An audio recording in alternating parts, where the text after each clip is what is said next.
So guess who got the COVID vaccine?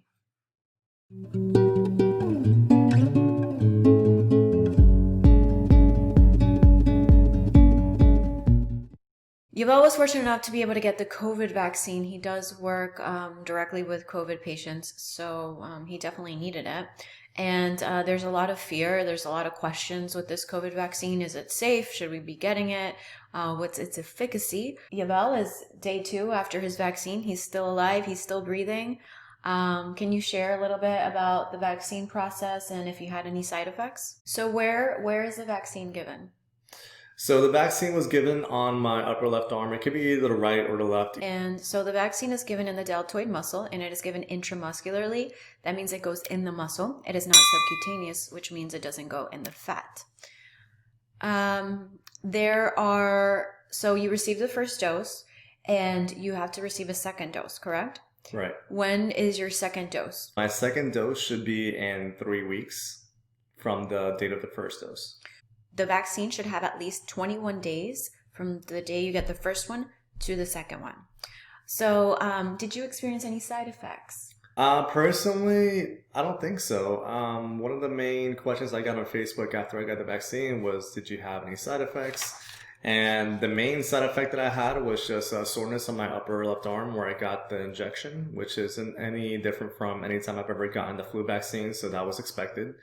Later on in the night, because I got the vaccine in the afternoon, later on at night I got a headache, but I get headaches sometimes, so I can't necessarily say that I can attribute it to the vaccine, or if I just got a headache, I just got a headache. So besides that, I don't have any symptoms whatsoever. So the dilutant that is used for the vaccine is normal saline.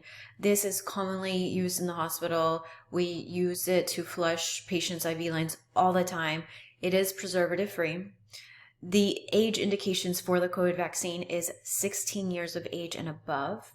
It's a 2-dose series, as we mentioned before, and it's separated by 21 days. Both doses must be of the same kind. You can't get one version from a different brand and then get the PFIZER and then it works. No, you must get both like PFIZER vaccines if you're doing that. The most commonly reported side effects are pain at the injection site, tiredness, headache, muscle pain, chills, joint pain, and fever.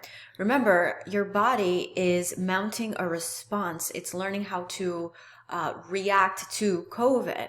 So that doesn't mean that the vaccine gave you COVID. Your body is mounting a response. It's learning how to fight it. Side effects usually start within 2 days of the vaccine and they resolve 1 to 2 days later. So one thing to note is that more people experience side effects after the second dose. You really, other than perhaps, and we're not even sure if the headache was a side effect because like you said, he gets headaches sometimes randomly. So other than that, you didn't really get muscle aches, you didn't get chills, pain, tiredness, none of that. How is your shoulder doing today? It's 2 days after he got the vaccine. It's fine now. It was the first 2 days, yeah, it was definitely a little sore, but right now I have full range of movement. It's really fine right now. I can't complain. And yesterday his arm was sore, but it wasn't excruciating. Like he, for his birthday, I had bought him a NASCAR racing experience. So he went and drove a race car yesterday. So clearly his arm wasn't that sore that it impeded him from driving. And so what is the efficacy rate in preventing COVID? So according to the studies, the vaccine was 95% effective in preventing COVID-19 disease among clinical trial participants. How many people were in this trial? So the way that they tested this vaccine is that they took 36,523 participants, which is a fairly decent sample size. It's not like they took 10 people. 36,000 is a large sample size. And it was a randomized, blinded clinical trial. That means that neither the researchers nor neither the participants knew who was getting the COVID vaccine. So there's no way with manipulating data if both parties don't know who's getting what. The take-home point that I really want to make is that there's a lot of skepticism. There's a lot of questions and conspiracy theories. But at the end of the day, as healthcare professionals, as scientists, we all go to school because we want to help people. It is never in our agenda to harm people. In fact, we take a vow as healthcare professionals to do no harm. That is called non-maleficence, right? So if There are. And again, that's why so many healthcare professionals are getting vaccinated, because we want to help the general population. We want life to resume as it was. So there is not some evil intention. You are not being microchipped. Just think about like the thought process. There's not even enough technology yet to put a microchip in clear solution. Like that does not make any sense. How can you fit a microchip into liquid and inject it into your arm? Like that's not how a microchip works. When they're injecting a microchip, you see the microchip. So there's no microchip being injected into you. Your iPhone does a good enough job of tracking you. We're not trying to kill you. We're not trying to poison you.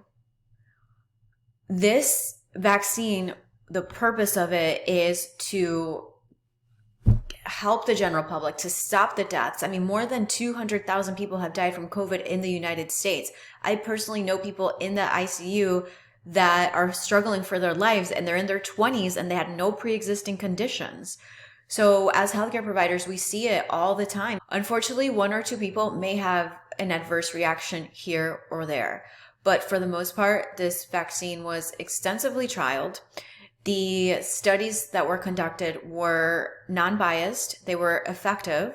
They were done in a very controlled manner. So it's time that you put skepticism aside, conspiracy theories aside, you start believing actual science and professionals and people that went to school for a significant amount of time to try to heal people.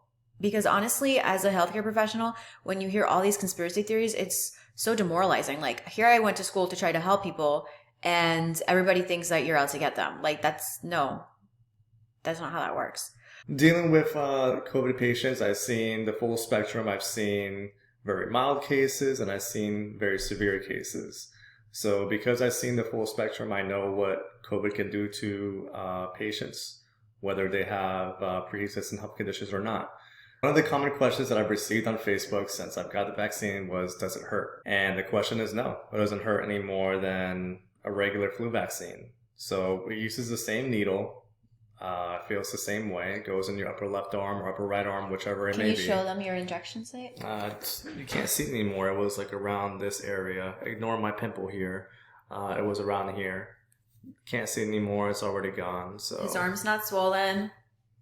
Show your arm. Full range of movement. His arm's not swollen. It's not red.